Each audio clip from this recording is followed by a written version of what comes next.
Let's go live. Let me know when you're ready. Yeah, well, no, it's going live right now. No, I meant like to start recording on your computer. Yeah, we're ready whenever. Sweet. So. Hi guys. Hi Facebook. Hey, Live. Drink Talk is live. Shortly. This actually is the time that we're actually going Facebook Live. It's actually. We you out like 3 times in a row, but we got a new webcam. And can we see it okay? Yeah, you should be able to see it just fine. I'm viewing it right here. Yep. Oh, let me view it on my phone too, so double check that real quick. So let us know. Does that show comments on your screen? No, it's just my Facebook. So you're going to have that up for comments? Yes, I can. So let us know what the video feed and if the audio sounds good. If you can, if you're with us. So let us know. Yeah, the audio sounds great. Yeah. Is anybody watching right now or just you? Just me for right now. Okay. When someone else pops in, we'll talk to them. Yeah. Cool. You got it too? Sweet. Should be fine. All right. So let me know when you're ready to start recording. Let me put this off in the corner. Move this over here. Okay. All right. Then this is up for volume. That's muted. So all mics muted. Yep. Well, hold on. Let me. No, not all mics are muted. All mics are live, but. Okay. Excuse me. I can hear the fan. You can hear the fan, but it's fine. It's whatever. All right. It's hot down here. It's hot. It's hot down here. Hot in her. Hot in her. But no, I'm ready whenever you are. Yep, I'm ready. 3, 2, 1.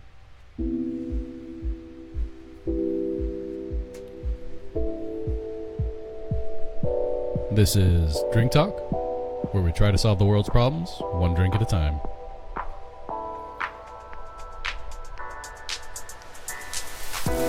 This week we'll be having Yesterday's Tomorrow by Evil Twin, 24-Hour IPA by Avery, and Trooper by Robinsons Brewing. And discussing martial law. We are your hosts, Brian and Britt, with special returning guest host, Erik. Hey, Erik. Glad you could make it, buddy. Hey, thanks for having me, guys. Always a pleasure having you. Good to be back. Yeah, well, yeah, and this is a topic I think that is going to be awesome for you, just because of your affiliation. Exactly. There we go. That's a good word for it. There we go. Affiliation. I was reading a shirt that says, affliction, but affiliation came to my head. Right. So, yeah. Well, let's start with the beer. Britt chose the beer this week, and as always, we try and tie it in somehow to the talk. And take it away, Britt. Right. Well, I got this beer at. First of all, what's the full name? There, I know I talked about it. Oh, the full name of the one we're drinking? Of the beer, yes. It's called Yesterday's Tomorrow. Actually, the full name is Today is Just Yesterday's Tomorrow. Oh. Well, I was just going off the tag that they had on the bottle. Yes, the actual name is... it's by Evil Twins, which is... Brooklyn, New York. Brooklyn, New York. Very good beer company. If you get any of their beer, all of it's good. Right. So. It's an American IPA. Yep, it's 7.0. As we are IPA heavy, usually on this talk, because we are fans. Of course. So, the interesting thing about Evil Twin Brewing Company, they don't really have one brewery. They brew in other people's brewing companies. In the top 10 brewing companies around the U.S., they're based out of Brooklyn, but they use other people's brewing. Also, they just pay a fee, and here's our recipe. Yeah, kind of like here in town, the Soldier Valley Spirits. You can buy a barrel, and you can make your own whiskey or bourbon, whether you're a private citizen or a group. You just... do the recipe, and you wait the time, put it in the barrel, wait the time, and bottle it, create your own label and all that, and it's your whiskey or bourbon or whatever you choose to do. Where are you at on that? I know, right? So I do have people that want to do that, but it's just a matter of getting this all together, because it's not overly cheap, but it's not really ridiculously expensive either. So yeah, this is with that said, this is a nice color to it too. Yes, yeah, nice color.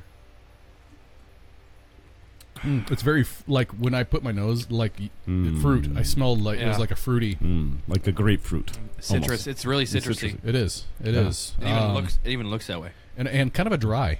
Kind of a dry on the mouth feel. It's an easy IPA. It's not. It is. It's not hop heavy. And it's 7%. So 7%. It's a good. That's a good. It's not too heavy, but it's not really water. So 7% is a pretty good number. I'd say it's pretty tasty. Yeah, I it would was pretty dig it. tasty. Speaking of tasty, I went to Queen last night. Yeah. And that was tasty. I bet. The place I work for gave me free tickets, and I was like, sweet, I got free tickets to Queen. I'm going to take a few buddies of mine. So Tom and Brad came with me, and so we get there, and I always try to get in the Lexus Club Lounge, and I have a buddy that works the back door, and really nice guy. Went to school with my parents and all that stuff, and he led us right into the Lexus Club. Like, there you go, guys, have fun. Oh. Yeah, we want to buy the nice drinks. We don't want to buy the Bud Light over there at that. We want to have pre-mixed drinks or a Goose IPA on tap. Give me some vodka. Yeah, give me some good stuff. So with that said, you get this pink wristband that lets you in the Lexus Club Lounge, and you are normally seated in sections 102 to 106 because that's what backs up to the Lexus Club Lounge. And my tickets were for section 112, which was on the back side of the arena there. And so that wasn't going to happen. And so we got our beers and all that stuff. The show just started. We walked out, and I see this giant section of like 10 or 12 chairs, just nobody sitting in. And I'm like, well, the show's starting right now, and there's that many seats right there. I was like, we're going to just go sit in 102, side stage. So we're sitting there enjoying the show, having a good time. And Tom meets a good friend of his was there. He was just like 2 seats behind us, and so he came down and sat with us and stuff. And during halftime, we went back to, or not halftime, but halfway through the show, we went back up to the Lexus Club Lounge to get another drink. And I was like, guys, when we leave here, just follow me. I've got my eyes on some chairs. So we left the Lexus Club Lounge, walked all the way down to the arena floor, and walked right to the front of the stage. Shut the front door. Nice. You got a cool picture of it. Yeah, so. we were sitting front cool. stage. Nice. So, Cool. yeah, it was pretty sweet. It's like, hey, nobody's, the show's halfway over. Nobody's claiming these seats. I'll take them. Nice. Like, I work here. I own this place. Calm Yeah. down. No, Don't worry, I got this. So it was a good time. It was a really good time. They were like, Brent, how did you do that? I'm like, I seize the got this. opportunity, right? Carpe diem. Carpe diem. Carpe diem. Seize the day. So, yeah, that was fun. Yeah. And on that, after the side tangent there, I mean, it was a cool story. It was a cool story. But, I just had to get it out there. That's all right. No, So, I didn't want to do it during Britt martial is law. really cool. So that's the point of the story, the moral of the story. If you want good seats at a Yeah. concert, Yep. go with Britt. Exactly. He knows people. I do. I do So- know people. So the talk here is about martial law, and predominantly we're going to be talking about martial law within the United States here, and we're also not talking about the character from Tekken, you gamers out there. Martial Law, spelled a little differently, but that is actually his name. Martial first name, Law last name. Tekken. Tekken, the fighting game. It's Yeah, kind of like I know. Mortal It's been a Kombat. long time. I know, a really long time. That kind of shows my age a little bit. I played like, Tekken. I remember not that. Tekken 4, like Tekken. The first one. Yeah, The right. original. The original Yep. Tekken. So I want to get into the definition for people that don't know what martial law is. So the legal or the technical definition on dictionary.com here is the law temporarily imposed upon an area by state or national military forces when civilian authority has broken down during wartime military operations. And I would also like to add, or a national emergency. They do that. Yes. So that was me, not on the technical definition. But so what does that mean? What it means is it's suspending civilian or civil authority and imposing military authority in an area. And all that entails troops, using the courts.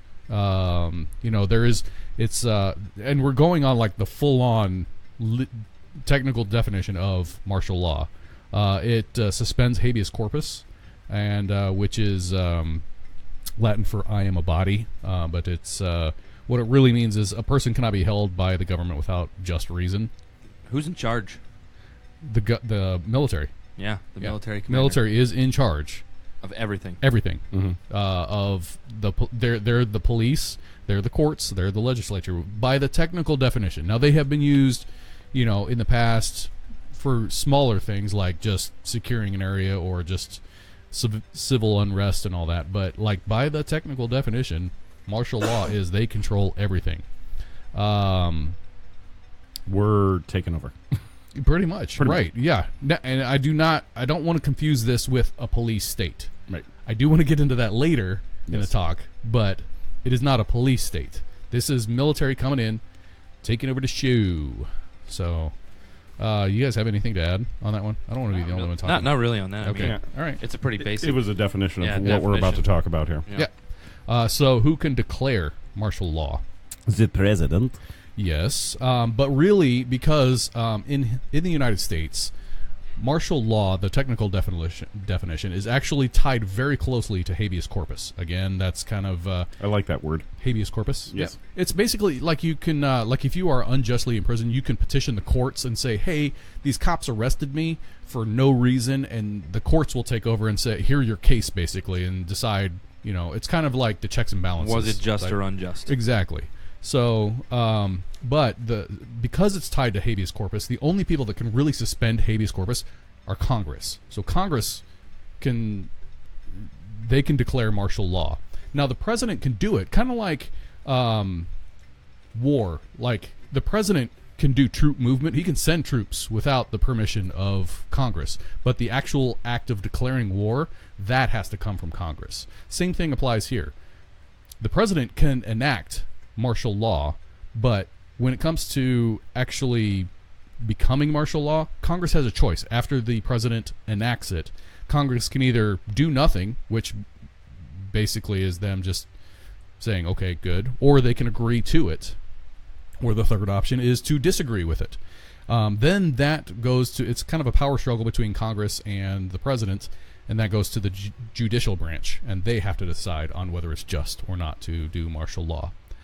If the president forces martial law, then he becomes a dictator.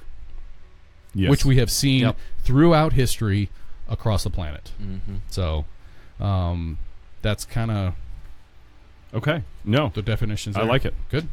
We're good. I think we're good there. All right. So going into the talk of martial law. Yes. So is there precedent for martial law specifically here in the United States? Yes. There are times. In the case of natural disaster, you would want because it's going to get crazy. There's going to be people trying to riot, steal things. Like, there's a big flood here. Let's go steal TVs. It's like, what? Well, we've seen it. Good. We've seen it. We've seen things like, and Britt had mentioned before the talk actually started. The last natural disaster that we saw that was Katrina back in 2005. Yes. However, we have seen it recently in Boston during the Boston bombing in Ferguson, Missouri, when the whole thing. Well, JD was actually there when it happened. I was there 3 days later, so I didn't get to see it. But he actually saw tanks rolling down the street. I was like, man, that's kind of crazy. Yeah. But throughout history, it started. The first one that I found was back in 1812. Which we had talked about on the last talk on our Independence Day, the War of 1812, still being fought for our independence and all that. I got to listen to that one yet. Yeah, go back and watch the show. Yeah. Hey, you mean you haven't? Oh. No, I'm sorry, guys. It's been a little busy. That's all right. Do you have a Chromecast? No. Yet? You need to go. You go get one of those.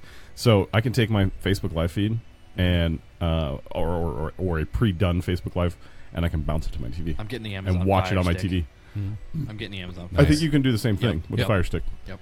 Actually, I have friends that do that too. It was I think it was 3 nights ago. Carly and I were just sitting around, and I saw the little button up in the corner for my TV, and I went boop, and then all of a sudden we were on TV. I'm like, oh my gosh, Dad's on TV! Dad's on TV. Well, she wanted to listen to an episode, and things just got a lot better because we just got a web camera and are people on? We've got 2 people on right now. So if you can you just shoot us a comment? Those that are on Facebook Live, we're doing a new camera. We're trying out a new system for sound.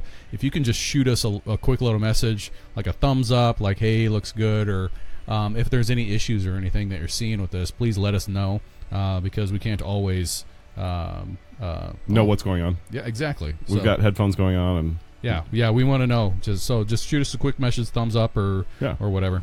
Yeah, shoot us that message. Yep. Repeat, repeat the por favor. Yes. But it's I'm Brian. Kudos to going out and get a new webcam, and also you guys are able to hear now the intro music because I've got my Behringer unit over here hooked up, going through my computer. I can't I can't imagine what's going on my computer right now. I'm sure it's going to start a fire here shortly. we also I'm running Facebook Live webcamming. We're also recording, and we're also pumping the audio through the Behringer device. Let's just say it. Okay, not only is Britt good at concert seats, but the dude can do electronics. Make magic happen. He works for an AV company, so kind of helps. Also, just in case you're wondering, if you're hearing a low hum and things, it's 97 degrees here in Omaha, Nebraska, and there's a fan going on right now. So that's Chris. We got your comments, buddy. Thank you. More light would help. So, but yeah, it should sound a lot better sets too. The mood. Yeah, it should sound way better now. Yeah. The light sets the mood. Yes. But yeah, these are all the. How's the sound? Yeah. That's what we're concerned with. Yeah. Sound and audio. You just want to have everybody be heard. Or sound and video, I should say. Did you just say you want to have a baby? Everybody wants to be heard. Back to the talk. Yeah, back to the talk. Back to the lecture right. at hand. Right. War of 1812. Andrew Jackson. He was had a little encampment down in New Orleans, and he enacted some martial law around his encampment. What was interesting was even after the war was ended, he still maintained martial law in New Orleans, and a judge got involved. So since martial law was still enacted, Andrew Jackson actually had that judge arrested. And then once the civil authority was restored, that judge got out, and he fined Andrew Jackson, the president of the United States, $1,000 back in 1812, and which he paid. That's probably like $100,000 now. I know. I was like, yeah, right. I mean, that was kind of a crazy cool story. Still nothing for the prez, right? And then the next one was 1863, which, if you know your history books, was during the Civil War. Abraham Lincoln enacted it. That was the only time in our nation's history where it was mostly national. I wouldn't say it was everywhere. It was mostly national. Everything else is pretty much confined to like a city or a small territory. Right, so just like the Boston, just like 2005 New Orleans. Right. Yeah. So to add to what you're saying there, and going back to what you talked about with Congress can enact it, the president can enact it. Congress actually has never enacted it. So the president enacts it, but then the Congress still has to give their approval. Congress has never declared. Right, they have to give their approval on it. Yeah.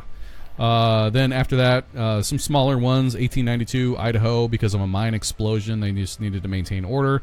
1914, out in Colorado, there was the Coal Fields War, which I didn't even know about. 1934, San Francisco for rioting. Yes, it's been enacted in San Francisco twice, I believe. Yeah, actually, you're right. And New Orleans twice. 1941, Hawaii. 1941. Hawaii. Those of you that know your history books. December 7th. What happened in 1941? Pearl Harbor. Yeah, a day that will live in infamy. That was Pearl Harbor, and that was enacted just because of what was going on there. They just needed to maintain order. And then again, we get into kind of the more modern era, the 2005 New Orleans again after Hurricane Katrina. Who's under martial law right now? The Philippines. Well, and so like I said, specifically we were talking about the United States. United States, because I'm just saying, currently going on right now, which is not talked about on any media source, is the Philippines are under martial law right now. Right. Because there's just a lot of crazy stuff going on. Well, they just right kicked now. our troops out. Yep. So we could talk all day about other things going around. So I'm going to focus more on the United States just because there's so much going on. Go USA. Yep. You know who else is under martial law? North Korea. No, I'm just kidding. I don't even think that really. That is like the epitome of communism. Right? No, just kidding. Martial law left the building. It did. Yeah, you just have a dictator. First word, what? Dictator. So, and this is going to get more into the in this portion of the talk, we're going to get into some theories here. I like it. Oh, all right. I like theories. Theories, because that's my strong suit. I know Britt's got a bunch of them.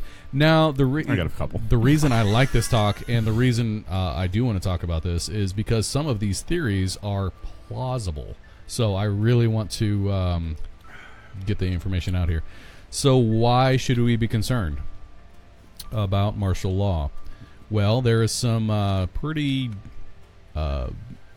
disturbing instances in the past, the one of which I do want to bring up, and if you've been paying attention at all in the last couple of years, Jade Helm back in 2015.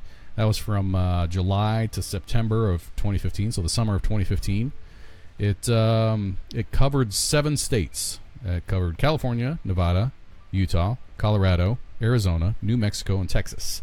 5 of those had troops in them. It was very large, potentially the largest training exercise in the United States. And in fact, it was bumped up so much that Texas actually mobilized their National Guard to keep an eye on the U.S. military. Oh, you're talking Jade Helm. Jade Helm. Yeah, sorry. I was looking up something over here. That's but right. yeah, Jade Helm is a big thing, and it's still ongoing. It's. I understand that the military needs to train for these certain events because it could potentially happen. Mm-hmm. But they're doing it right in the middle of a town where people live. Guess what? That's where it's going to happen. Right, and that's exactly where it's going to happen. So of course you've got to train as you fight. Right. So with Jade Helm, though, I'll bring this up. Walmart was a big thing about Jade Helm because they started closing these Walmarts down exactly right where these things were happening. And so people are like, so what's the tie between Walmart and the military? There's a huge tie between... Caution, theory talk. Not theory talk. So no, I know, but like when it comes to like where I know you're going, I mean that's... Well, here's this. Mm-hmm. I just pulled this up, and I typed in Offutt Air Force Base, and then I just went to the pictures column. This is what is in front of Offutt Air Force Base. From time to time, it says, Defenders of Freedom, Walmart salutes you. So, I mean, right there, Walmart and the military have a tie with each other. People are watching and seeing activity happening at these Walmarts, and...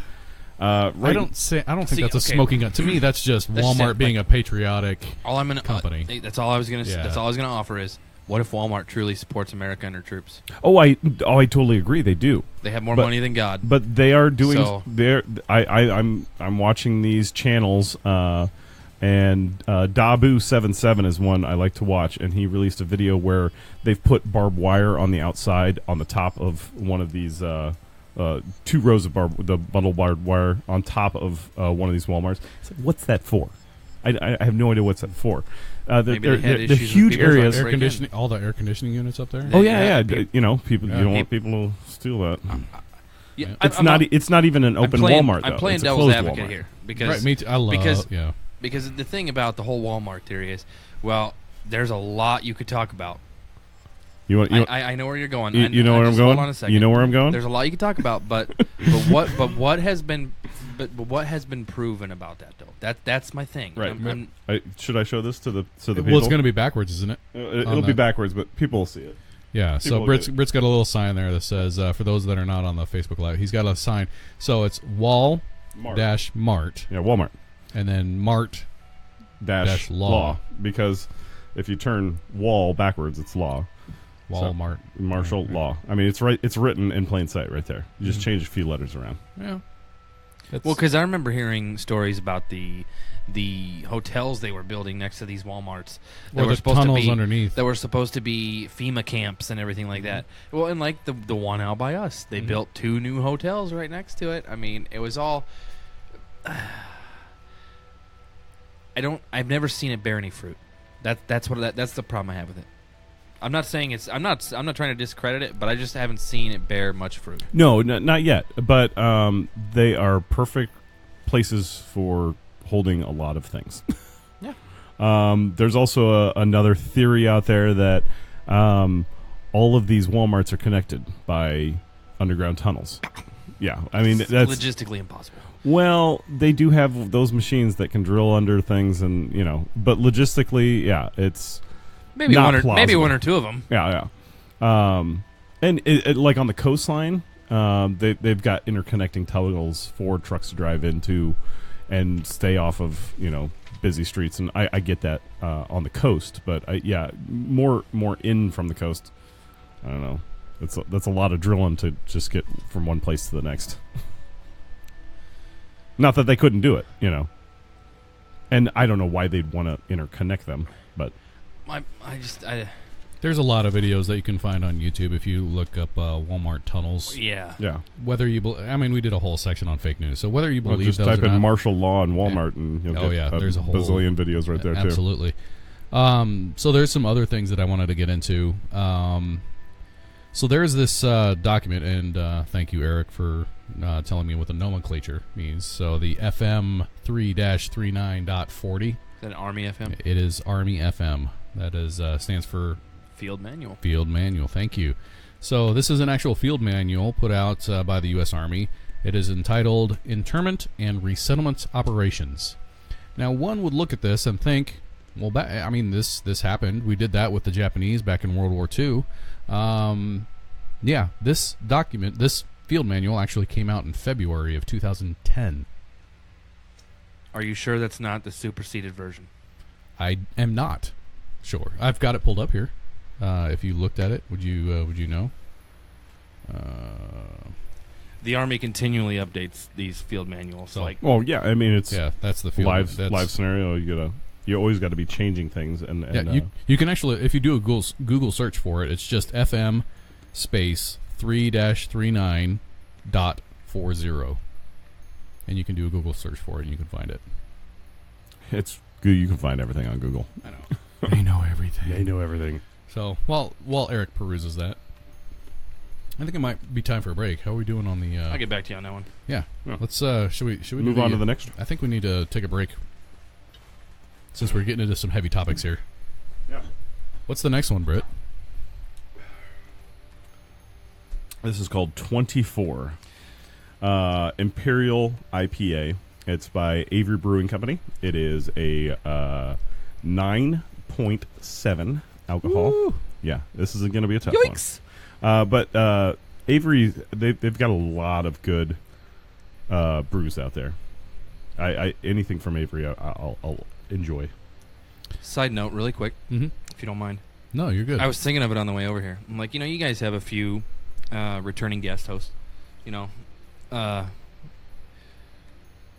need an intro, like music, like a song to come into. Oh, when we introduce you instead of the intro song. Get the fog going and the lights. Right. Well, you don't even got to do all that. Yeah, just some music. Yeah. Just a little more fanfare or flair for the. Get like a strobe light, look like cameras flashing. Taking your picture. I do have a strobe light in the garage. I'm being serious. I am only half joking here. Speaking of guest hosts, Erik, what do you think about the new glasses that we got here? For our guest hosts, they are awesome. This is your consolation prize for coming on the show. First of all, yeah, those who do want to come on the show, you do get to leave with a cup. Yep, you do. They've got this little tapered edge. It's called a beer can glass, and it looks almost like a beer can, just made of glass. And it's got the Drink Talk logo, and the solving the world's problems one drink at a time. And it's really actually a lot thicker than I thought it was going to be. It looked when you sent me the picture, I'm like, it looks a little fragile. We try not to go cheap here. No, this is a really nice glass. We try and go as cheap as possible. There's only so much in the budget, right? Being as though we are not funded yet. Yeah, exactly. So back to the beer, the 24. So those who want to fund us, hey, we will take your money. We need to work on that. Yeah. Give me a 5 spot, would you? Sponsors? Yes. This is your time to tune in. Yes, tune in now. So I was doing some, I was looking at because I always like to look into the brewing companies here, Avery, which is out of Boulder, Colorado. Yep. And on this specific beer, the first line in it is 1 hop, 2 hop, dry hop, new hop.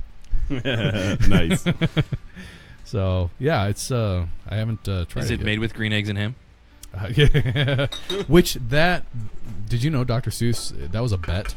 That's why he wrote that book? Yeah, they said he couldn't write a book using 50 or less words or something. I think it was even less than that. Was it 10 or something? Yeah, it was. Well, I don't know. Something. 10, 20. Somewhere between 10 and 50. Somewhere in there. Yeah. You can't do it. Well, yep, he did. He did. So I thought we'd had something from Avery Brewing Company, but we haven't. 2 of that. So this is cool that we're actually Cheers, having mate. something that we haven't had before. It's a little smoother than the last one. It's a lot smoother than I thought it'd be for 9.7. Yeah, 9.7. Hazy. It's a little hazy. This is it's an Imperial IPA. There you have it. Imperial hops. Yeah, 9.4. Well, mine said 9.4. You said 9.7. I'm going to go with what's on the bottle. 9.7. 9.7. This is really good. I like it. It's smooth. For almost 10%, this is really good. And it's on a bomber bottle, one of the bigger ones. I'm thinking that Avery Brewing Company also does the Maharaja. Is it it might be somebody different. But I thought we had the Maharaja on the show, but I do not see the can up there. Avery sticks out in my mind. I think we've had it before too. I looked on the shelf unless I tossed it, but it should be there. Yeah, no, I saw your dad's comments. Yeah. So. Thank you, Chris. Yes, I appreciate the comments and the feedback on that. Yes. So, and while we're doing shout outs, I want to do a little shout out to Tina, my hairstylist out at Scissors and Scotch. Oh, she actually she said her and her boyfriend throw it up on the TV and they watch all of our episodes. So, well, how did I not know this until like 2 days ago that I could throw it up on my TV? I thought you were tech savvy. Of all people. Yeah. Of all people, yeah. Well, I'm doing the show, so I don't like normally live it while I'm doing the show, right. Which I technically could. I mean, I've got a TV right over there. Is it weird that I am? No. I am too. I've got it going right here. We need to see some comments. I got it here and I got it there. I got it over there, and I'm recording it. Jeez. All over the place. All over the place. So back to the talk. Yes. Once I get to my notes again. Okay. The page. Yes, the page. Back to why should we be concerned? We're still talking about that. Well, we should be concerned because they're literally taking all of our rights away. Yeah, well, all of them. Right. So everything gets thrown out the door, and they make the rules. If military and you law, have to abide by them. Yeah, if military law gets enacted, that habeas corpus gets revoked. So really, they can just throw you in jail for whatever, for whenever, for whatever, but also for nothing. Yeah, they could just throw you in jail. Now, if you have corruption in the ranks, then it's something to worry about. If it's something that is a serious national security measure, just roll with the punches, man. It might be for the best. With that said, what's going on in the Philippines right now, if you actually look it up, they're letting the military over there do whatever they want. Rape people. And sure, go ahead. That's like what? No, you can't rape people. Yeah, no, but they can do that if they want to do. That's the corruption. That's the corruption I'm talking about. Mm-hmm. Like if we ever found ourselves in a state of martial law, I would think there are some serious concerns that we probably would be much more worried about than the actual martial law. Right. Yeah. There's some bigger things going on. Uh-huh. Well, for it to be enacted, martial law nationally here today would be difficult to do. But and I'm going to get into this. The long game for the government, to me, is where we have to worry about it. They're just going to incrementally make things. So, for one instance, they are currently training Marines to do riot control. So why? I mean, could that be used overseas? Yes, but if you know what the Marines are used for, Marines are first strike. So they're the ones that they have the light gear and not a lot of gear. They're the first ones in, and they go in, they shoot up the whole situation, and then they secure that, and then the Army comes in, and they are the mainstay. The Army is the ones that actually stays. I'll play devil's advocate here. Go ahead. What if it's because a lot of the war zone combat environments that we're experiencing now are urbanized, populated, densely populated places where, you know what, you're going to have to practice riot control on top of your combat. Right, but for me, if we were talking about the Army learning riot control, we wouldn't be having this conversation. But for me, the Marines learning riot control, because they're the first ones in. So if riots are happening, because these guys, they blow in, secure it, and then the Army moves in and they leave. Maybe it's a different form of diplomacy, because Marines are known, and we've seen it. Okay, you know what Marines do? They go in, they level it. Yep. Knock it out. The rest will work itself out. Yeah. Okay.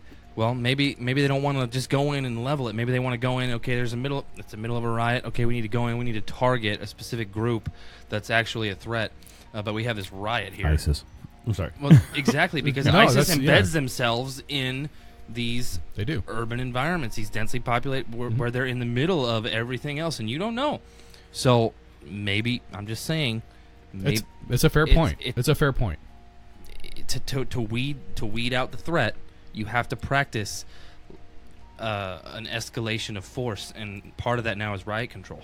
Mm-hmm. Yeah, well, I would agree. That is a very fair point. That's a fair point. So to me though, it still borders on like, if it was the Army, I could understand that because they're the ones in there for the long haul. They're in there to stay. They set up the base. But you just said the Marines are the first ones there. They got to do it. Yeah, but I guess if a riot was going on when they got there, I mean, all it's going to take is one bullet to fly from the wrong direction, and it's level time anyways. Yeah. And I tried to get a Marine on the show this time, but unfortunately, he runs a business that Bubs. No, Jake Gardner. I should have got Bubs. Yeah. Gosh, I didn't even think to call him Bubs. Sorry, Bubs. Good thing you don't have Facebook. So the another thing that is kind of eye-opening, the Social Security Administration getting hollow point bullets. Now that I got nothing for. Yeah, what's that all about? Yeah, and why are they buying up all of the rounds? They have all of them. I know it's like a ridiculous I want some. number. Nope, you don't get any. You can't explain any of that. Yeah, how do you explain that? Yeah, it's being filtered through channels because. What does the Social Security Administration need hollow point? What do they need bullets? Whether it's like 22 caliber bullets. Let's just say it's regular ammunition for everyday plinkered guns. What does the Social Security Administration need any bullets for? Let alone hollow point. I don't which is illegal for us to buy, right? Am I right? I mean, I have hollow points. Oh, okay. Yeah, you can have hollow points. All right. Well, I was wrong on that one. Debunked. You would know more. Fake news. Yeah, fake news. You can actually buy them at Walmart. Hey. All right. I can't fathom. I cannot remember the last time I stepped into a Walmart. You what? You slept in a Walmart? Stepped into a Walmart. I was there today. You heard about you heard about that kid, right? No, what? Oh no! All right, well. Here they found a kid that was living in a Walmart, which wouldn't be hard to do. No, he lived there for like weeks in like the kids section where they had big old boxes of like strollers and car seats and stuff, and he had like a little fort in there, and he lived there for weeks. Like seriously, they made a movie about this. There was a lady. I don't know if she was pregnant or not. He was like a teenager or something, not a kid. They made a movie about that though. Yes, it was Jessica Simpson, and it was who's the comedian, the stand-up comedian, Dean Cain. Is that right? Is he a stand-up I thought comedian? he was the ninja guy. So no, not Dean Cain. Dang it, I can't think of the name. So employee of the month. Yeah, Dane Cook. There it is, Dane Cook. Dane Cook. So basically, they worked for a Walmart type store. And his buddies, like they set up their own employee lounge within the aisle. Yeah, that's what it was. Yeah, that's what it was. Yeah, this is a couple months ago, or maybe even longer than that. Yeah, and especially you go to Walmart and you just go to the camping section and you get the air mattress. You go over to the automotive section and you get an inflator and a battery, and you can. He would come out like a regular shopper to get his stuff. And then he disappeared. Yep. Yeah. I mean, you hide until closing, which, I mean, some Walmarts close, some do not. Most are 24-hour. But even at 24 hours, I mean, that's pretty minimal staff. So hiding from minimal staff overnight. And how much do they really care? Unless you're a heavy snorer. That'd be me. Yeah. Same. Yep. This was a Natalie Portman movie. And she lived in a Walmart or a Walmart-esque store. It could have been called something else. But yeah, she lived there for quite a few weeks because like she couldn't go to her mom's house or something like that. Well, she ended up going to her mom's house eventually, but yeah, she lived in the store, and she worked in the store, kind of like Elf. So like, yeah, Santa, I know him. I'm pulling up IMDb right now and seeing if I can't find that movie. Some other interesting things if you want to look up. Now these. We had talked about fake news here, and I hate to throw out some of these, but they're very interesting reads. But if you look up there's two articles here I wanted to bring up. Coming soon to a city near you, the U.S. military's plan to take over America. Now, I'm not saying that the military is a bad thing, but what if the military is actually just putting this out there for the masses to read? Because they're trying to let us know that they are being forced to enforce these policies that are being brought down from on high. Possible. I don't know. The other one is the Pentagon Pentagon video warns of unavoidable dystopian future for world's biggest cities, which there is actually a link to a training video in there, and I'm not going to go any further than that. The article itself doesn't read very well, but there's an interesting video embedded in that. That movie was called Anywhere But Here. Awesome. It was 1999, if you want to check that out. She lived I'm inside of like the it's store. 1999. Yeah, right. She lived in the store. Natalie Portman and Susan Sarandon. Oh, all right. Well, Hey. Yeah, no, it was good. It was a good flick. hey-o. Another good source, Army.mil. It's the Army's website. You can go there and you can find some interesting reads there. Just spend half an hour, 45 minutes. Educate yourself. Yes, which is that's one of the ways we're going to solve this. But the next part of this that I want to kind of step into is martial law versus police state. So what's the difference? Yeah. Martial law. Tell me what the difference is. All right. So martial law, which we have already defined here. Yes. We talk about where the military they takes come over in, everything. Take over everything. Everything, including branch of government. Right. Everything. They have full control. They Full have control. Police state actually. And who's their boss? Commander in chief. Yep. Boom. Okay. Police state, to me, is actually comes in two versions. The police state, and I'm going to do air quotes, police state, is where everybody's watching. You're being watched everywhere. That's one version of a police state. The other one is the actual police state, where there is police in riot gear on the streets, much like martial law. But it's not the same thing, because the civil courts are still in control. The civil authority is still in control.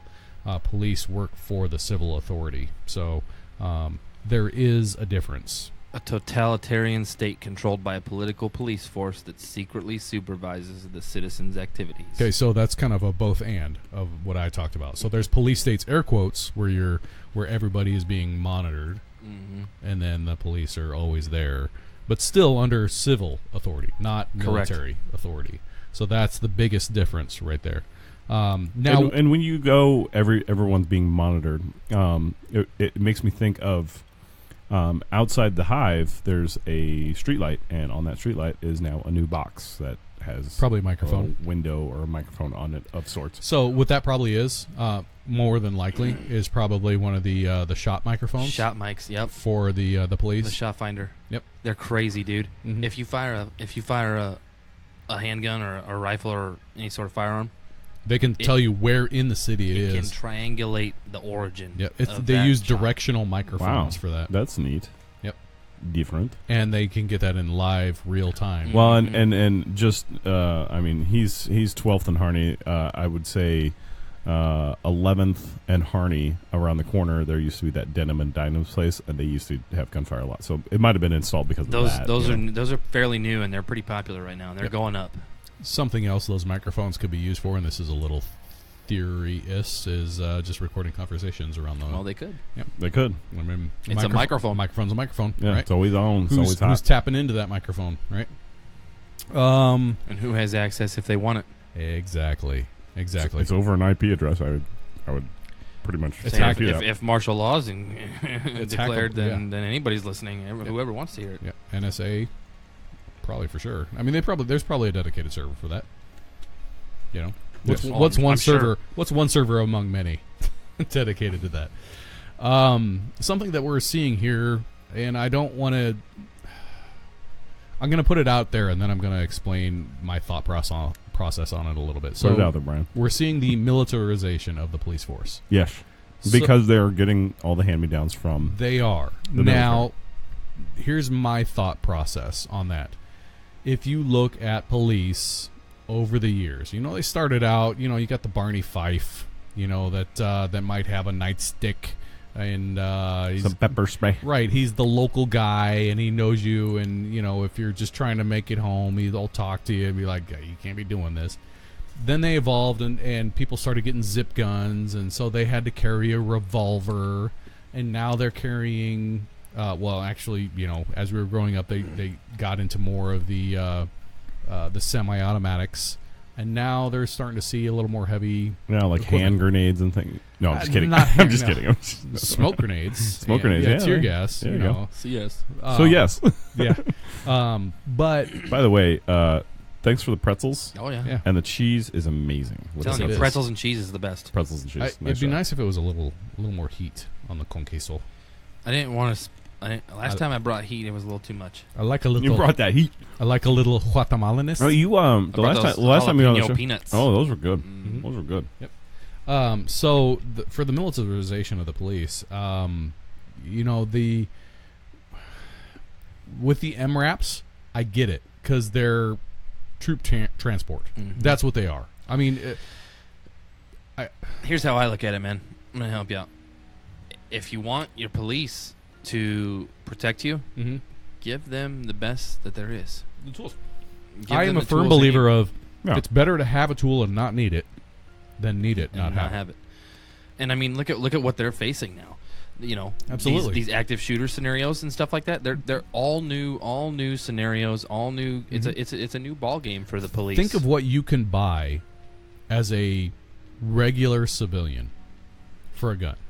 Think of what you can buy, and then compound that with what drug cartels can have, and then the police are there to enforce all of that. So they need the tools. They do.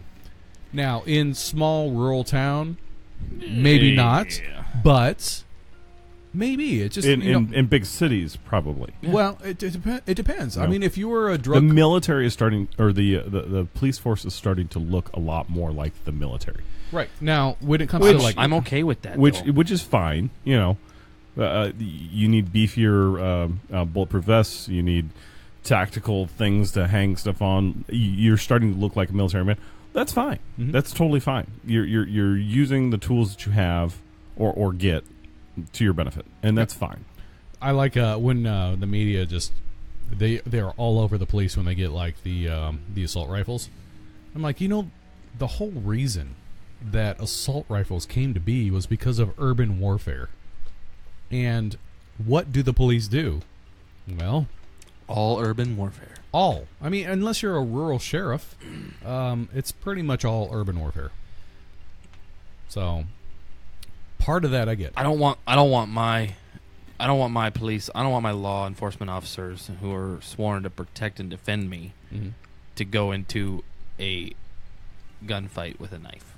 Right. And now I don't want to get into like the police over. I mean, we can talk instance after instance of police overreaching their. Oh yeah. We can talk about that all day long.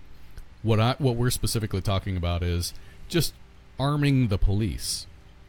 If you want somebody, like Erik said, to protect you, we can debate all day long if you want on that. But they need the tools necessary to enforce what they are supposed to be enforcing. Right. So I am fine with them getting equipment. Now, if they get a tank, probably not necessary. Yeah. That's a little too much. Like, what do you need a tank for? But the MRAPs, I mean, it's not a tank. Can you mount a 50 cal to it? Yes. They don't get 50 cals, but it is all it is a troop transport. It's an armored troop transport. And here it is. They're repurposing old gear that the military doesn't need anymore. So it's already bought and paid for. It's already us as tax citizens have already paid taxes to have this for the military, and the military goes, okay, now we're upgrading. What do we do with all this old gear? Well, it could go sit in a field somewhere, or we can give it to the police force, and they can get some extra use out of it. So that's even better too. I don't like these people on the internet that get all crazy, like, oh, our police people are starting to turn into military people, and they're just cracking it. And it's like, no, they're just getting the gear that they don't need anymore. So like, cool, like when I get gear at where I work, it's not usually brand new gear. It usually isn't. It's hand me down gear that Denver's had or Dallas has had. It's hand me down gear, but it's new to me, and that's cool. Ain't nothing wrong with that. Makes your job easier, right? Makes my job easier, and now I've got new gear to me, even though it's old gear. There is something that you brought up in that that I do want to kind of point out. So when it comes to like the training of the officers, there is some of the media attention comes to, well, they're learning from the military on some of their tactics on how to move and how to clear a room. And duh. Check this out. The military is still fighting an ongoing war in urban environment, okay? The military's changed all their strategies and learned from what they've done. So then the question for you as a taxpayer, as Britt pointed out, is do you want the police to come up with their own training from scratch, or do you just want them to pay for the training that already exists from the military? Already exists. I mean... And also, let's just say that the military or the police are starting to build up a bigger system, and they need to go out and buy a what's the name of that vehicle? MRAP. What would that cost us as taxpayers? You know, mine resistant. Mine resistant. Yeah. Something personnel carrier. Armored. Thank you. That would cost us. Our taxes would go up 2%, whatever, just to cover the fact that they're going to buy 5 of these things, or they just can get passed down from they're already purchased and bought. Yeah, if you can get them 10 cents on the dollar. Yeah, I don't know if they've got to purchase them from the military. Oh yeah, nothing's free. Right. Yeah. Nothing's free. So you pay taxes on it on a national level, then you pay local taxes. And you got to custom paint it with the police but not logo. as much. But not as much. You can buy this thing for 20, 30 grand, whereas if you bought it brand new, it'd be you could probably 200,000. Pull it out of the mothball fleet. Honestly, I mean, they probably have it sitting somewhere. Yeah. Well, it's not like they're buying a fleet of MRAPs. No, you know. Speaking of that, just popped in my head. A lot of people are getting worried with all these military vehicles coming in. They've got train loads of this stuff, and people have been sitting on tracks waiting for a train to go by, and just that started MRAP, tank, and that's martial law. People are thinking of that. Well, that was all Jade Helm. That was all Jade Helm. Like if you watch some of those videos, there's you're talking about the U.S.'s largest training expedition here by the U.S. military. So yeah, there's going to be a crap ton of military equipment on trains being transported. So, and check this out. I mean, like, just down the south, Fort Riley, Kansas. Mm-hmm. Okay, that used to be a railhead location. So, entire units would go down there with all their equipment, and they would put it on rail cars to the port, so it would get loaded on ships and get sent over. Okay, so I mean, it's been happening for a long time. People are just concerned about it now. You're a little 7 minutes ahead. Yeah, sorry. It's okay. There's some things going on behind the scenes here. We're just looking at time. So. But sorry, I mean, this railheading stuff is nothing new. It's the military's way of transporting equipment. In 2008, as part of JLOTS, Joint Logistics on the Shore, I think it was the 25th ID out of I think that's who it was. Came up out of Hawaii. Like 3,000 pieces of equipment. It was the largest. It was a joint logistics operation. So it was the Navy, the Army, and the Marines. We were at Camp Pendleton. And it was the largest logistics movement on a beachhead since World War II. Okay? Wow. And that was just them bringing their equipment up to deploy it. Right. Well, and Britt's actually, he's witnessed some of that down in North Carolina when we actually came aboard. North Carolina. So we were offloading our Marines and we were picking civilians up for our Tiger cruise to go from North Carolina up to where we were docked in Norfolk. And that was an all-day affair. And Britt, what time did you get there? You got there at like 8 o'clock in the morning, didn't you? Yeah, I was like one of the first. Yeah. So, and he like waited all day. And I was like the last, hovercraft in to get on the beachhead. And it was so cool. Yeah, like a literal hovercraft. I got to ride on a hovercraft. That's awesome. And pull on the back of the ship. But that was all day. That was probably 3, 4 o'clock in the afternoon. You got there at 8 o'clock in the morning, and it was probably 3 or 4 o'clock. I think I got more than like 9:30. But it was fun to just watch them going in and out and all that stuff. See, this was weeks of ships coming in with equipment and unloading and transporting, and I mean it wasn't just military either. There was 3 to every 1 for civilian like semi trucks transporting equipment. for military. I mean, it was 3-1. That's what we brought back and didn't just leave over there. No, that was stuff going over. That was stuff they brought out of Hawaii to go get deployed. Gotcha. Okay. Just equipment. Just equipment. Your mom and wife are watching. No, yeah. Yes. What's up, yo? What's up? I don't want to get into how we solve it yet. No. I got a theory. All right. Yeah, let's hear it. I want to hear it. You got to do the air quotes. I'm doing quotes here, theory. because I got to be careful. We don't use the con word on this. So now I feel much. What's the word? I feel like dismay? this. I feel like this theory has a lot less weight to it now, considering who our new POTUS is and President of the United States. For those that are not Trump. We can say POTUS, Trump. Yeah. Well, no, I mean, but when he throws out acronyms, POTUS is an acronym. Sorry, I use acronyms. Sorry. Which is fine. Yeah. You know, as military people, we're fine with that. But I just want to make sure everybody knows we're on the same page here. You know, the martial law thing. I think it serves a purpose. In a time and place when it is needed. Yes, and we have to trust our government and our military that it'll be used in a way the right way. Yeah. The right way. Like national emergencies. You have a town that's decimated. Yeah. There is no civil authority. There isn't. None. None. Even if there are police officers available, there is no police department. They're reaching out to the government to say, help. Yeah, we exactly. need something. So the military steps in, and they're only there until the civil authority can reestablish itself. Let's do this.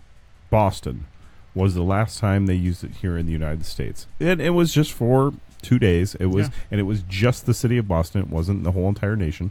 They're probably just trying to clamp down on trying to find this guy. But with that said, people who are totally innocent and didn't do anything wrong were stuck to staying home and then getting their homes searched by military people, you know, just to find a kid or two people, you know. But what if they hadn't done that?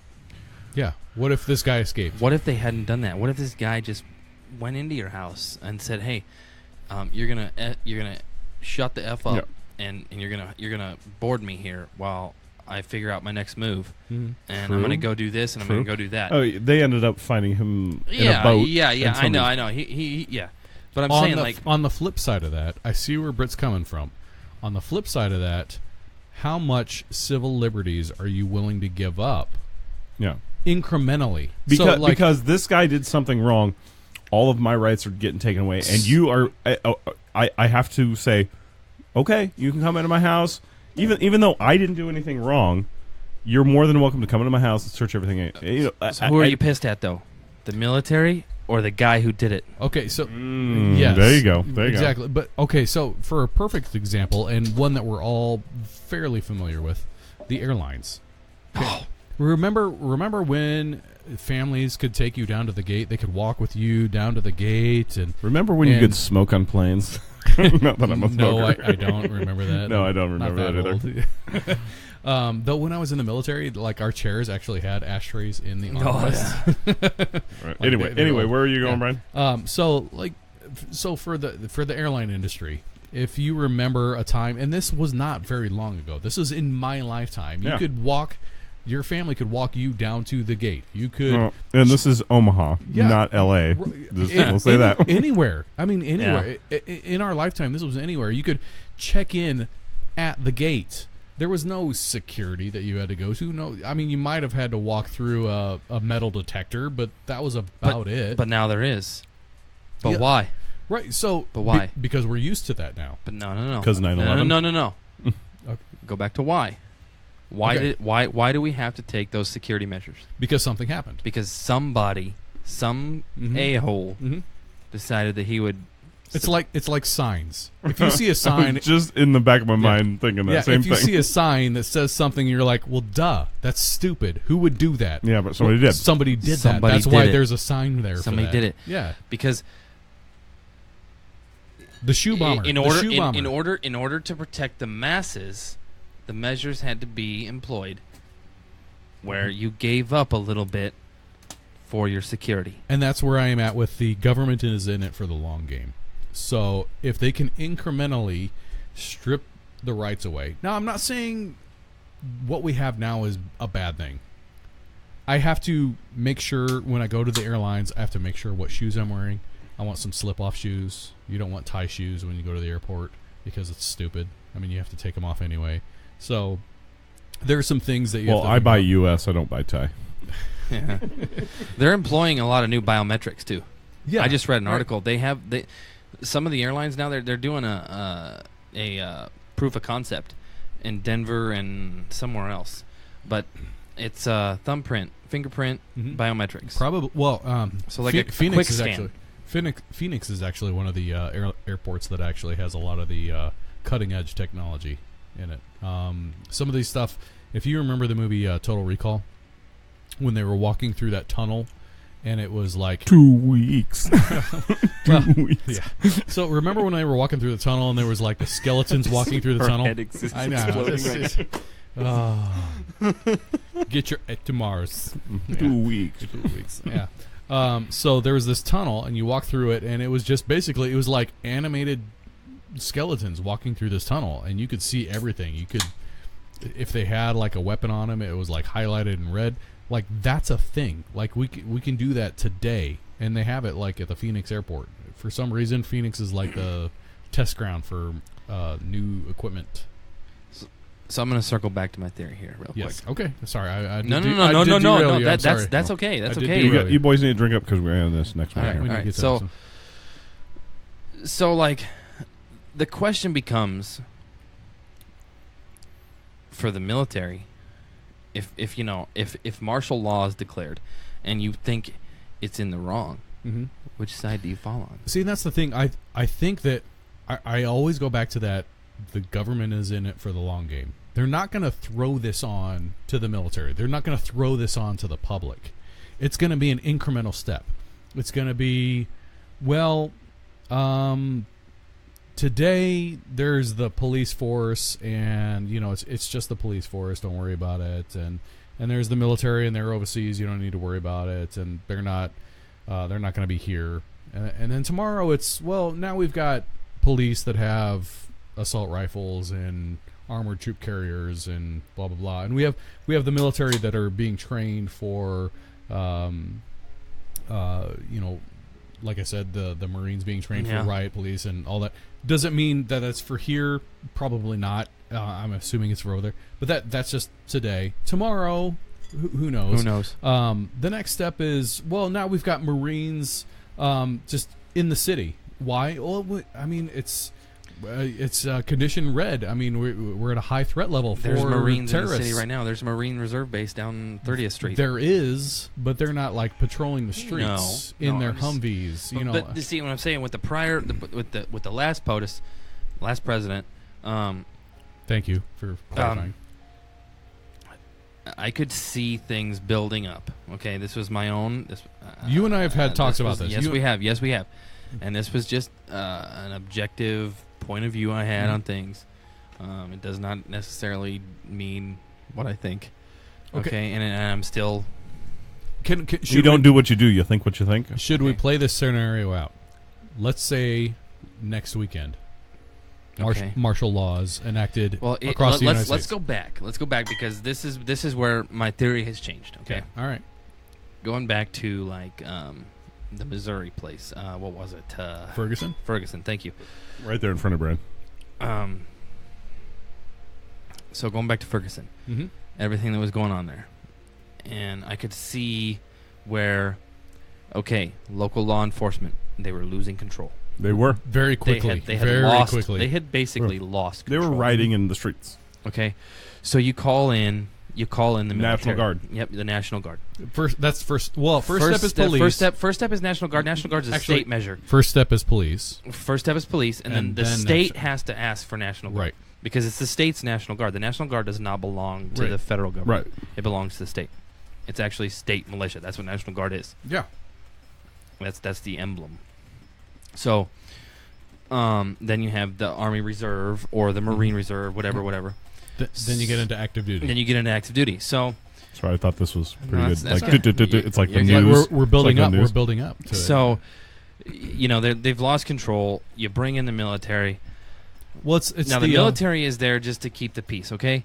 None of those guys, speaking from my own point of view, okay? Sure. None of those guys necessarily want to be there doing that. No. Okay, but it's their job, and they're going to do their job. Can I speak to that? Just a little interject here. Yeah. So police are trained in de-escalation. Military is not. Real. I mean, right. Police have the training to de-escalate a situation. Mm-hmm. Okay, hey, calm down. Okay, we're going to tase you, bro. Yeah. Military has Don't tase me, bro. the military has common sense rules about de-escalation. Escalate. Well, but it's really more about you come at me with a bat and and one of the primary tactics you employ is escalation of force, not de-escalation, escalation of force. So you cross this line, we're going to go here. Yep. You cross that line, we're going there. Exactly. So there's police de-escalation, military. That's a line that has to be crossed. Mm-hmm. So there's no lines, turning back. And lines were crossed down there. Absolutely, lines were definitely crossed. Absolutely. So now you have the military involved. Okay, now lines are getting crossed. Okay, so and this was a theory I had with the last president. Okay, where he ultimately wanted martial law. Okay, and this was there was a lot of people that had thought he was gonna. I don't want to get into that. No. I'm not going deep. I'm just saying that was something a lot of people thought. Mm-hmm. So, I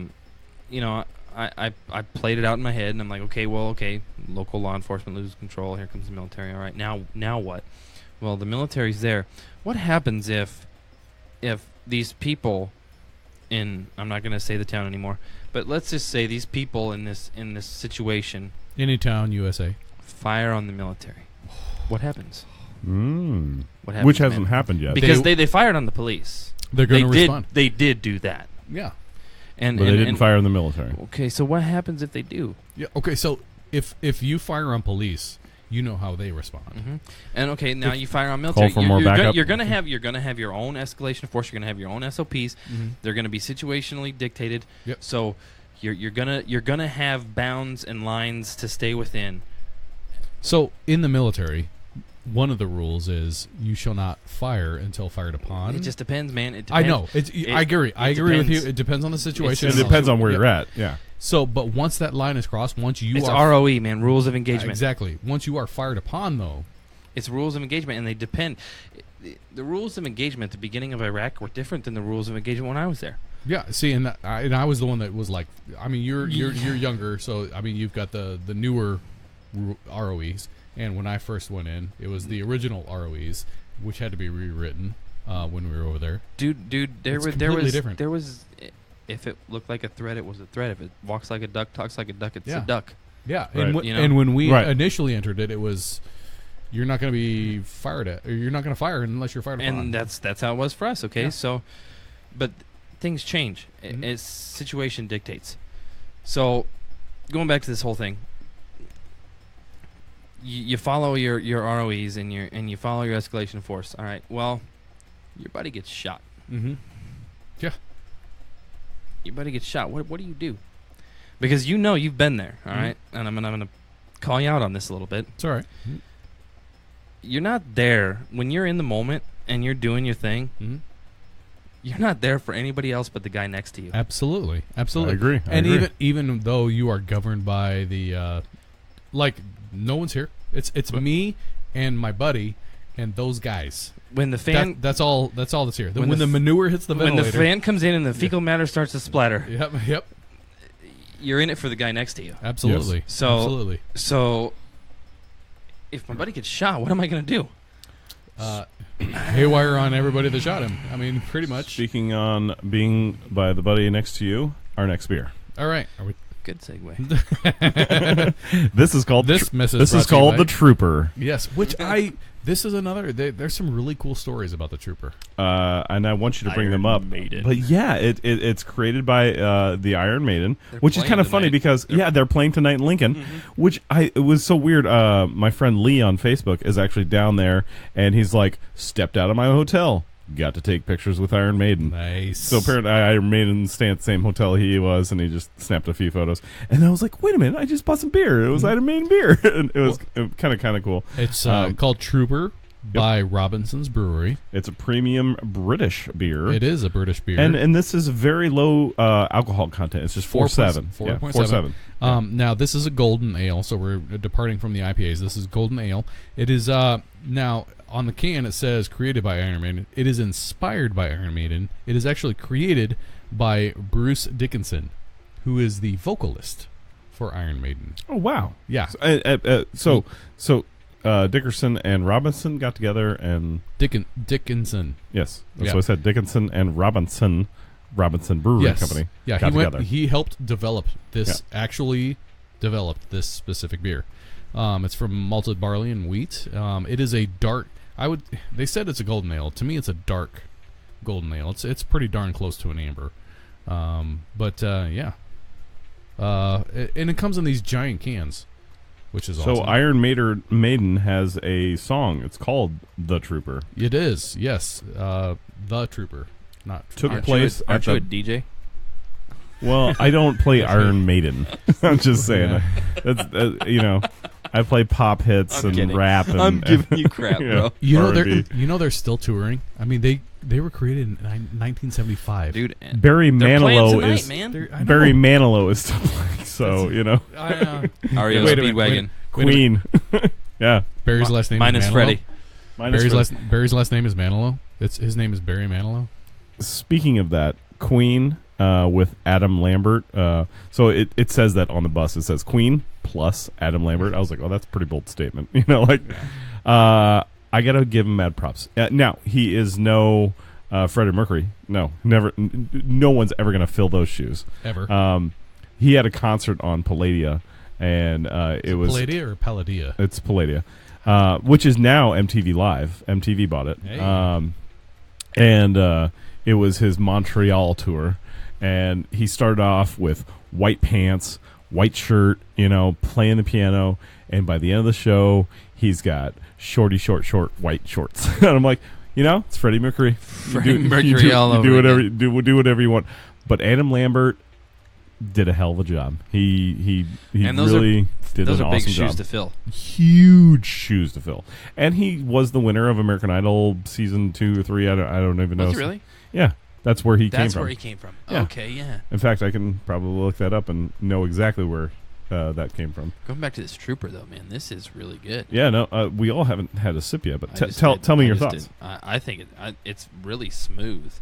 Like, this is it's a little bit lower alcohol content, but it's bold. There's a lot going on here. So Adam Lambert was Wikipedia season 8. I was way off. I was like 2 or 3, but yeah, it was season 8 he won. So yeah, if you win American Idol, you're good. I'm not winning American Idol. I'm not winning. I'm not even going on. Yeah, but apparently it was season 8 that he won. So nice. Yeah, Adam Lambert. He's a heck of a shoes to fill, and huge shoes to fill, and he did a phenomenal job. Excellent. Did we cheers? I kind of prematurely. That's right. There's some left in your can, which you'll have to drink. So, I think it's good. It's a nice amber. It's a nice amber ale. Yep. So it's 4.7.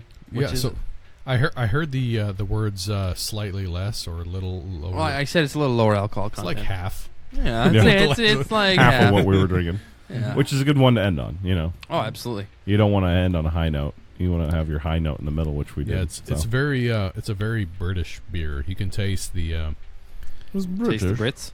Yeah, you can taste the Brits. Brit, thank you. Hey, Brit. Oh. Good pour. That is a commercial pour. That is a commercial pour right there. That's what I do. That's no, it isn't. It's not what you do. It's what I do for the show. There we go. Okay. So I am the bartender for the faux show.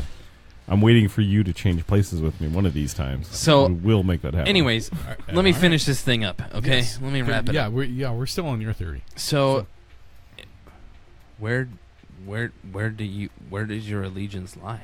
I know. So yeah, that's a deep question that as long as martial law is invicted for the right reason. A national disaster. They're trying to find someone, not just because. They can't just be like, you know what, we're going to enforce martial law and everybody has to be in bed by 9 p.m. If you're not, we're going to come arrest you and, take you out of your home and beat you. But let's just say. We did talk to this. I don't want to cut you off, but we did talk about this a little bit on the last talk with Independence Day. And, like, when you read the history books, and it's like, we wrote the Declaration of Independence, and we signed it, and, hey, it was a party, and all was good, right? Mm-hmm. Right? Mm-hmm. Right? Mm-hmm. No, it was not. It wasn't. No. There were people that didn't like that. That was 1776. The War of 1812 was still being fought for our independence. Yep. I mean, there was a lot. There were the loyalists that were here.